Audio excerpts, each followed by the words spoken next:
நினைச்சதெல்லாம் உலகத்துல நடக்குமா? நான் நினைச்சதெல்லாம் நடக்கணும், நான் நினைச்சது நடக்கவே மாட்டேங்குது அப்படிங்கிற ஒரு நிலையில் தான் விரக்தி தன்மை வருகிறது. நம்ம சுற்றி இருக்கிறாங்க இல்லையா, அவங்க கிட்ட நம்ம கொஞ்சம் பழகணும். அது உறவினர்களா இருந்தாலும் சரி, நண்பர்களா இருந்தாலும் சரி, குடும்பங்களா இருந்தாலும் சரி, யாரா இருந்தாலும் சரி, கொஞ்சம் பழக்கத்தோட தான் இருந்துகிட்டு இருக்கணும். ரொம்ப விலகி போறது, அப்படியே வெறுமனை ஆகிறது, ரொம்ப டிஸ்டன்ஸ் மெயின்டைன் பண்றது, சின்ன சின்ன விஷயங்களுக்கெல்லாம் அர்த்தம் வச்சு பொருள் வச்சு கோபத்தில் அப்படி விலகி போறது, இதெல்லாம் நம்ம பண்புகளுக்கு உரியது கிடையாது. இப்படி நம்ம பண்புகளை வளர்க்க ஆரம்பிச்சோம்னா எதிர்மறையான எண்ணம் நமக்கு உருவாகிட்டே இருக்கும். அல்லாஹ்வுடைய தூதர் சொல்றாங்க பாருங்க, நீங்க கெட்ட எண்ணம் கொள்ளாதீர்கள்.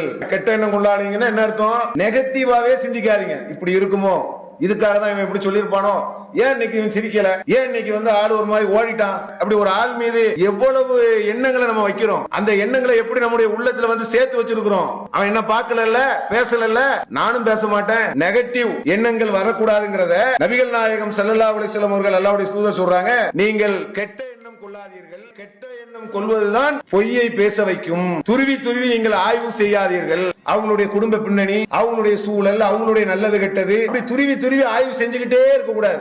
அப்ப பிறர் மீது நீங்க பாசிட்டிவான நேர்மறையான எண்ணங்களை நீங்கள் கொள்ளக்கூடிய நேரத்திலே நம்ம எப்படி இருப்போம்? நம்ம உள்ளத்துல மற்றவர்களை பற்றி எதிர்மறையான எண்ணங்களை சேர்க்க சேர்க்க தான் நமக்கு நிறைய சங்கடம் வருது. நம்ம பிறரை பற்றி நிறைய நல்லெண்ணம் கொள்றோம். சரி, இப்படி இருக்காது, நல்லாதான் இருக்கு, நல்லதை நினைப்போமே அப்படின்னு அந்த நல்லது மாதிரியே நீங்க நினைச்சு பாருங்க.